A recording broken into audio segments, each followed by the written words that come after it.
Guys कस्तो दामी हेर्नुहोस् न, क्या स्वादिलो हुन्छ होला है। यसलाई कराईमा परि भुट्दाखेरि मसलै मसला पारेर एकदम बोसो भएको छ गाइस। हेलो साथी हो, के छ? राम्रै छ? सन्चै हुनुहुन्छ नि सबैजना?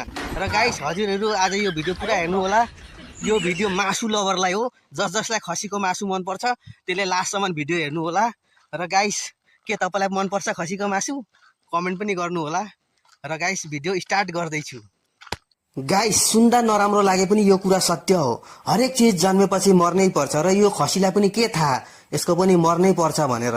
र गाइस काली पूजाको मौसम छ र गाइस हरेक घरमा मासु त हुँदै हुन्छ होला।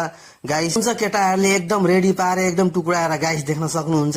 केटाहरूले देख्न सक्नुहुन्छ एकैछिनमा भाताङ भुतुङ लाटाङ लुटुङ पारेर छाप्लाङ छुप्लुङ पार्दैछन्। गाइस कति पछि अनि यसरी हामीहरूको दीपावली सकियो। र गाइस हजुरहरूकोतिर चाहिँ कस्तो भयो गाइस? यसो कमेन्ट गरेर जनाउनु होला।